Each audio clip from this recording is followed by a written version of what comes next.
श्रावण मास महात्म्य में दूसरा अध्याय। ईश्वर बोले, हे महाभाग, आपने उचित बात कही है। हे ब्रह्मपुत्र, आप विनम्र, गुणी, श्रद्धालु तथा भक्ति संपन्न श्रोता है। हे अनघ, आपने श्रावण मास के विषय में विनम्रता पूर्वक जो पूछा है उसे तथा जो नहीं भी पूछा है वह सब अत्यंत हर्ष तथा प्रेम के साथ मैं आपको बताऊंगा। द्वेष न करने वाला सबका प्रिय होता है और आप उसी प्रकार के विनम्र हैं। क्योंकि मैंने आपके अभिमानी पिता ब्रह्मा का 5वां मस्तक काट दिया था, तो भी आप उस द्वेष भाग का त्याग कर मेरी शरण को प्राप्त हुए हैं। अतः हे तात, मैं आपको सब कुछ बताऊंगा, आप एकाग्रचित होकर सुनिए।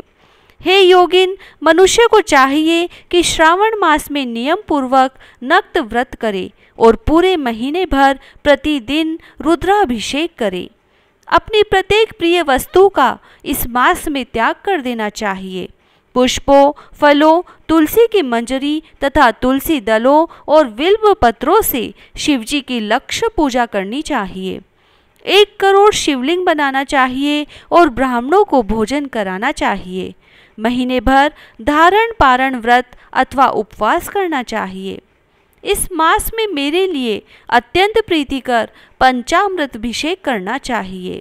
इस मास में जो जो शुभ कर्म किया जाता है वह अनंत फल देने वाला होता है। हे मुने, इस माह में भूमि पर सोएं, ब्रह्मचारी रहें और सत्य वचन बोलें। इस मास को बिना व्रत के कभी व्यतीत नहीं करना चाहिए। फलाहार अथवा हविष्यान ग्रहण करना चाहिए। पत्ते पर भोजन करना चाहिए।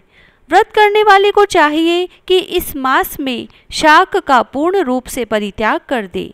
हे मुनि श्रेष्ठ, इस मास में भक्ति युक्त होकर मनुष्य को किसी न किसी व्रत को अवश्य करना चाहिए। सदाचार परायण, भूमि पर शयन करने वाला, प्रातः स्नान करने वाला और जितेंद्रिय होकर मनुष्य को एकाग्र किए गए मन से प्रतिदिन मेरी पूजा करनी चाहिए। इस मास में किया गया पुरुष शरण निश्चित रूप से मंत्रों की सिद्धि करने वाला होता है।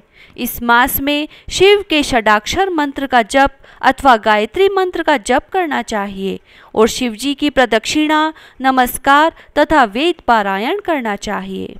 पुरुष सूक्त का पाठ अधिक फल देने वाला होता है। इस मास में किया गया ग्रह यज्ञ, कोटि होम, लक्ष्य होम तथा अयुत होम शीघ्र ही फलीभूत होता है और अभिष्ट फल प्रदान करता है।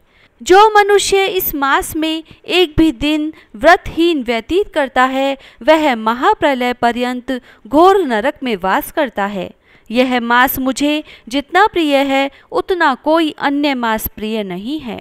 यह मास सकाम व्यक्ति को अभिष्ट फल देने वाला तथा निष्काम व्यक्ति को मोक्ष प्रदान करने वाला है। हे सत्तम, इस मास के जो व्रत तथा धर्म है उन्हें मुझसे सुनिए। रविवार को सूर्य व्रत तथा सोमवार को मेरी पूजा व नक्त भोजन करना चाहिए। श्रावण मास के पहले सोमवार से आरंभ करके 3.5 महीने का रोटक नामक व्रत किया जाता है। यह व्रत सभी वांछित फल प्रदान करने वाला है। मंगलवार को मंगल गौरी का व्रत, बुधवार व बृहस्पतिवार के दिन दोनों वारों का व्रत, शुक्रवार को जीवंती का व्रत और शनिवार को हनुमान तथा नरसिंह का व्रत करना बताया गया है। हे मुने, अब तिथियों में किए जाने वाले व्रतों का श्रवण करें। श्रावण के शुक्ल पक्ष की द्वितीया तिथि को औदुंबर नामक व्रत होता है। श्रावण के शुक्ल पक्ष की तृतीया तिथि को गौरी व्रत होता है। इसी प्रकार शुक्ल की चतुर्थी तिथि को दुर्वा गणपति नामक व्रत किया जाता है। हे मुने, उसी चतुर्थी का दूसरा नाम विनायकी चतुर्थी भी है। शुक्ल पक्ष में पंचमी तिथि नागों के पूजन के लिए प्रशस्त होती है। हे मुनि श्रेष्ठ, इस पंचमी को रौरव कल्पादि नाम से जानिए। षष्ठी तिथि को सुपोदन व्रत और सप्तमी तिथि को शीतला व्रत होता है। अष्टमी अथवा चतुर्दशी तिथि को देवी का पवित्रारोपण व्रत होता है। इस माह के शुक्ल तथा कृष्ण पक्ष की दोनों नवमी तिथियों को नक्त व्रत करना बताया गया है। शुक्ल पक्ष की दशमी तिथि को आशा नामक व्रत होता है। इस मास में दोनों पक्षों में दोनों एकादशी तिथियों को इस व्रत की कुछ और विशेषता मानी गई है। श्रावण मास के शुक्ल पक्ष की द्वादशी तिथि को श्री विष्णु का पवित्रारोपण व्रत बताया गया है। इस द्वादशी तिथि में भगवान श्रीधर की पूजा करके मनुष्य परम गति प्राप्त करता है। उत्सर्जन, उपाकर्म, सभादीप, सभा में उपाकर्म, इसके बाद रक्षाबंधन, पुनः श्रवणाकर्म, सर्प बलि और हयग्रीव का अवतार, ये 7 कर्म पूर्णमासी तिथि को करने हेतु बताए गए हैं। श्रावण मास के कृष्ण पक्ष में चतुर्थी तिथि को संकष्टी चतुर्थी व्रत कहा गया है और श्रावण मास के कृष्ण पक्ष की पंचमी तिथि के दिन मानव कल्पादि नामक व्रत को जानना चाहिए। हे द्विजोतम, कृष्ण पक्ष की अष्टमी तिथि को श्री कृष्ण का पूर्णावतार हुआ। इसी दिन उनका अवतार हुआ, अतः महान उत्सव के साथ इस दिन व्रत करना चाहिए। हे मुनि श्रेष्ठ, इस अष्टमी को मनवादी तिथि जानना चाहिए। श्रावण मास की अमावस्या तिथि को पिठोरा व्रत कहा जाता है। इस तिथि में कुशों का ग्रहण और वृषभों का पूजन किया जाता है। इस मास में शुक्ल पक्ष की प्रतिपदा तिथि से लेकर सब तिथियों के पृथक पृथक देवता हैं। प्रतिपदा तिथि के देवता अग्नि, द्वितीया तिथि के देवता ब्रह्मा, तृतीया तिथि की गौरी और चतुर्थी के देवता गणपति है। पंचमी के देवता नाग है और षष्ठी तिथि के देवता कार्तिकेय हैं। सप्तमी के देवता सूर्य और अष्टमी के देवता शिव हैं। नवमी की देवी दुर्गा, दशमी के देवता यम और एकादशी तिथि के देवता विश्वदेव कहे गए हैं। द्वादशी के विष्णु तथा त्रयोदशी के देवता कामदेव हैं। चतुर्दशी के देवता शिव, पूर्णिमा के देवता चंद्रमा और अमावस्या के देवता पीतर हैं। यह सब तिथियों के देवता कहे गए हैं। जिस देवता की जो तिथि हो उस देवता की उसी तिथि में पूजा करनी चाहिए। प्राय इसी मास में अगस्त्य का उदय होता है। हे मुने, मैं उस काल को बता रहा हूँ, आप एकाग्रचित होकर सुनिए। सूर्य के सिंह राशि में प्रवेश करने के दिन से जब 12 अंश 40 घड़ी व्यतीत हो जाती है तब अगस्त्य का उदय होता है। उसके 7 दिन पूर्व से अगस्त्य को अर्घ्य प्रदान करना चाहिए।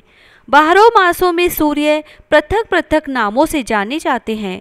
उनमें से श्रावण मास में सूर्य गभस्ती नाम वाला होकर तपता है। इस मास में मनुष्यों को भक्ति संपन्न होकर सूर्य की पूजा करनी चाहिए। हे सत्तम, 4 मासों में जो वस्तुएं वर्जित है उन्हें सुनिए।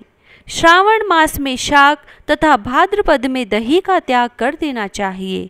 इसी प्रकार आश्विन में दूध तथा कार्तिक में दाल का परित्याग कर देना चाहिए।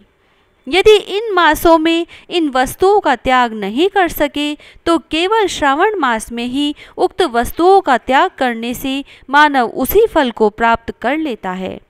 हे मानद, यह बात मैंने आपसे संक्षेप में कही है। हे मुनिश्रेष्ठ, इस मास के व्रतों और धर्मों के विस्तार को सैकड़ों वर्षों में भी कोई नहीं कह सकता। मेरी अथवा विष्णु की प्रसन्नता के लिए संपूर्ण रूप से व्रत करना चाहिए। परमार्थ की दृष्टि से हम दोनों में भेद नहीं है।